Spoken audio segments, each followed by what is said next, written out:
नमस्कार प्यारे साथियों, मैं लालचंद सुतार एक बार फिर से मेरे YouTube चैनल पर आपका स्वागत करता हूं।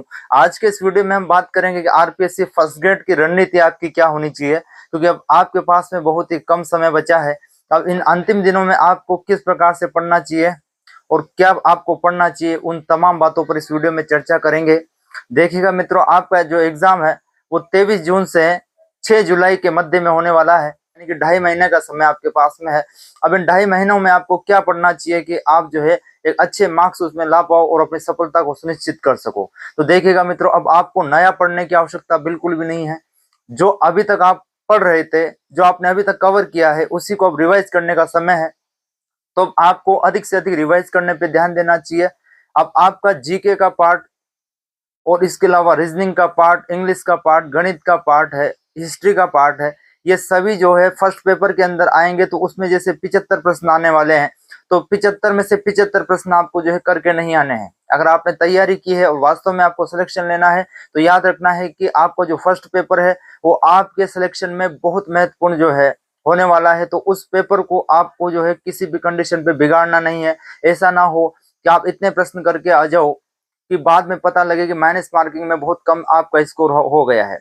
तो आपको माइनस मार्किंग से बचना है। तो उसके लिए आपको जो है अपना जो मजबूत पार्ट है, जैसे आपका हिस्ट्री का पार्ट मजबूत हो सकता है, राजस्थान जीके का पार्ट आपका मजबूत हो सकता है, हिंदी के प्रश्न आपके सही हो सकते हैं, इंग्लिश के प्रश्न आपके सही हो सकते हैं। इसके अलावा विज्ञान में से अगर आपने पढ़ा है तो विज्ञान के भी कुछ प्रश्न आपके सही हो सकते हैं। बाकी रीजनिंग गणित अगर आपको नहीं आता है तो आपको उन प्रश्नों को हाथ नहीं लगाना है मित्रों, क्योंकि अगर आप उनको छेड़ोगे इन प्रश्नों पर, आपकी द्वंद की स्थिति रहेगी कि यार ये सही हो सकता है, अगर मैंने इसको कर दिया तो मेरे तुक्का लग सकता है। तो तुक्के की स्थिति में बिल्कुल आपको नहीं रहना है।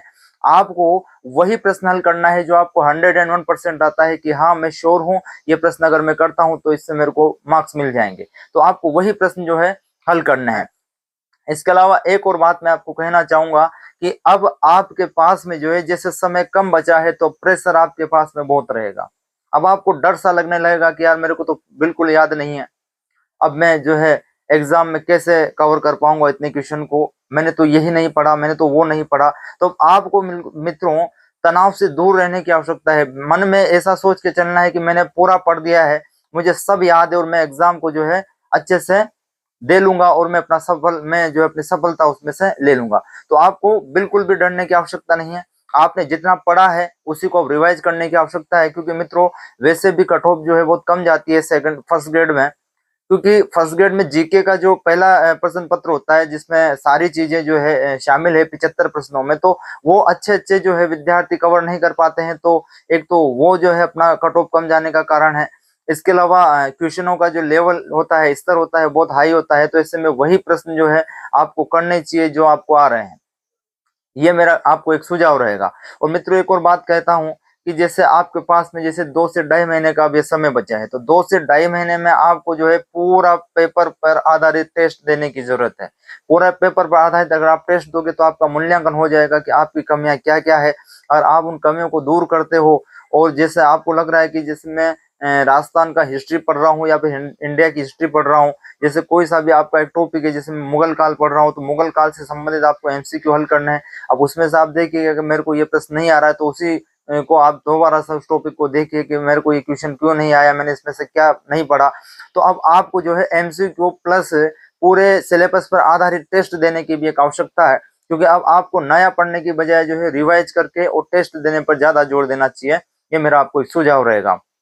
मित्रों लास्ट के समय पे अगर आप कहीं पर ऑनलाइन कोर्स ले रहे हो या फिर आप ऑफलाइन कोर्स में भी चल रहे हो, तो अब आपको जल्द से जल्द उससे फ्री हो जाना चाहिए। क्योंकि हम लगातार अगर कोचिंग एग्जाम तक करते रहेंगे तो फिर अपने को सेल्फ स्टडी का समय नहीं मिलेगा, और सेल्फ स्टडी का समय अगर अपने को नहीं मिलेगा तो आप एग्जाम में अच्छा परफॉर्मेंस नहीं कर पाओगे। तो अब आपको जो है थोड़ा सा कोचिंगों से, ऑनलाइन ऑफलाइन कोचिंगों से अब आपको रिलैक्स ले लेना चाहिए, यानी कि अब उनको आपको थोड़ा सा छोड़ देना चाहिए। अब आपको सिर्फ सेल्फ स्टडी पे ध्यान देना है।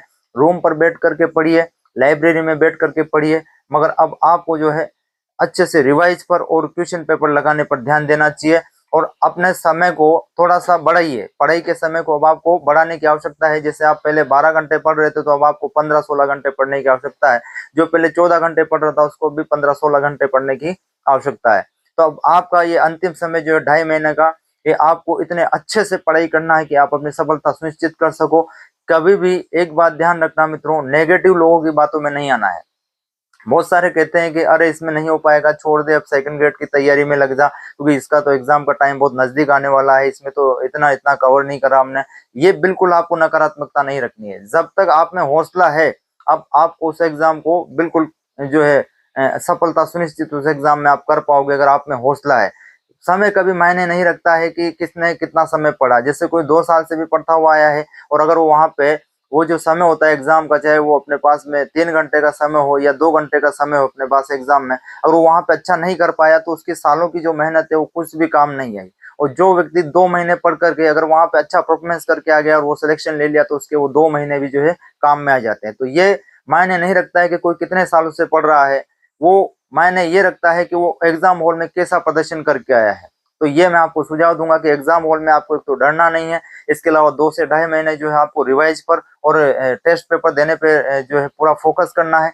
इसके अलावा एक और बात मैं कहना चाहूंगा कि जैसे अभी गर्मियों का दौर है, शादियों का भी सीजन आएगा, कभी जो है वार त्योहार आएंगे, तो ऐसे में आपको जो है अपने स्टडी को छोड़ना नहीं है, आपको निरंतरता दिखानी है। कुछ समय के लिए आपको सारी चीजें त्याग देनी चाहिए, कहीं पे भी आना जाना नहीं है आपको। सिर्फ ये 2 से ढाई महीने आपको एक घोर तपस्या करनी है, ऐसी तपस्या करनी है कि आप सफल होकर के ही बाहर निकलो। जब आप सफल हो जाएंगे तो फर्स्ट ग्रेड की नौकरी भी जो है मित्रों बहुत बड़ी नौकरी है, अपने आप में ऐसा पद है कि राजपत्रित अधिकारी आप बन जाओगे।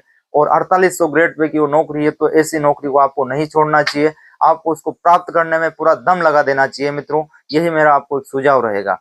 इसके अलावा मैं आपको एक और बात कहूंगा कि आपकी जो सामग्री है उस पर आपको पूरा विश्वास करना है। जो भी आपने पढ़ा है वो आपको वहां पे जरूर याद आएगा। आपके अनकॉन्शियस माइंड में बहुत सारी चीजें हैं जो आपको एग्जाम के समय याद आएगी। आपको ऐसा लगता है कि मैं भूल रहा हूँ, मैंने तो इतना पढ़ा लेकिन याद नहीं है, लेकिन आपको सारा याद है।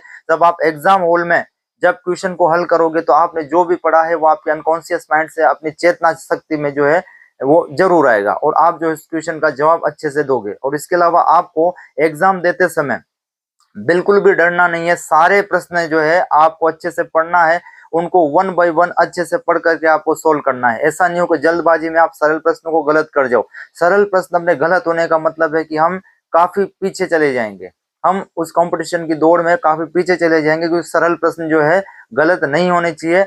बाकी कठिन प्रश्नों पे आपको रिस्क नहीं लेना है, ऋणात्मक अंकों से आपको बचना है, और डरना बिल्कुल नहीं है, तनाव की स्थिति बिल्कुल नहीं लेनी है। इसके अलावा मैं व्याख्याता भर्ती परीक्षा में एग्जाम हॉल में आपकी क्या रणनीति होनी चाहिए, किस प्रकार से पेपर को हल करना चाहिए, ये मैं अगला वीडियो लेकर के आऊंगा। वो तब तक के लिए आप सबको मेरा प्यार भरा नमस्कार। जय हिंद।